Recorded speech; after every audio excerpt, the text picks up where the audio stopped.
Welcome to Daily Plunge. We are in the book of Psalms, Psalm 102.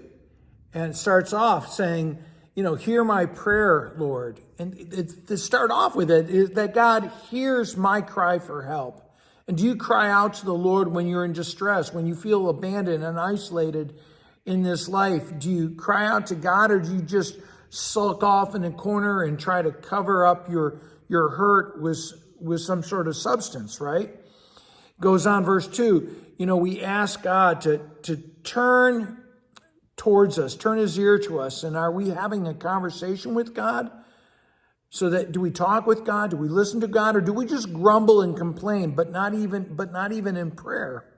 Goes on, he says, for my days vanish like smoke, my bones burn like a glowing embers. And, when we're distressed and at the end of our rope, when we feel like our lives are just running on fumes and our heart is wrecked and blighted, right? Do we cry out to God? And he goes on in verse 5, in my distress, I groan alone. I'm reduced to skin and bones, and sort of reminds us of Job. But I think about how sometimes we don't even have the words for prayer because we're just so miserable. And it reminds us of Romans 8. 26 through 27, about how the Spirit helps us in our weakness. And even when we don't know what to pray or how to pray, the Spirit intercedes for us with wordless groans. He goes on, I'm all alone out in the wasteland. I'm like some solitary and lonesome owl out amongst the ruins, the shambles, and the devastation. And we feel like that, times when we feel isolated. And we're not designed for isolation. We're designed to be interacting with people. But as he says in verse 9, we're eating a diet of ashes and tears, a diet of sorrow. And I want you to think about how sorrow drives us away from people. We often want to be sad by ourselves. You can't imagine sharing our despondency with others. And so we're isolated. When we're desolated, we're isolated.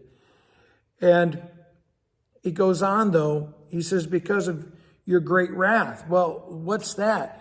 Is that God's law is always at work, and the consequences of that law bumps up against the brokenness of this world. And that is usually what causes our despondency, our sorrow, including that of death. It is the working of God's law.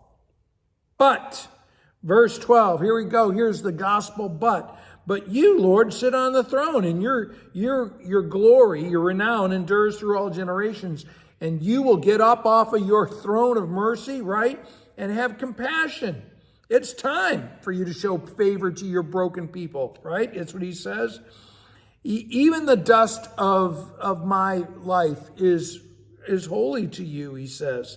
For the Lord is going to rebuild his people. His glory will appear there. He will respond to the prayer of the destitute. He will not despise their plea. God is ready to hear people of faith, even people of unfaith who will cry out to him. He will hear them, and he'll look down from his sanctuary to hear the groans of the prisoners, to release those who are condemned to death. Why? Verse 21, so the name of the Lord will be declared and praised when his people gather for worship to celebrate what God has done, his salvation. And so he goes on, so I said, do not take me away, my God, in the midst of my days, but instead show your mercy.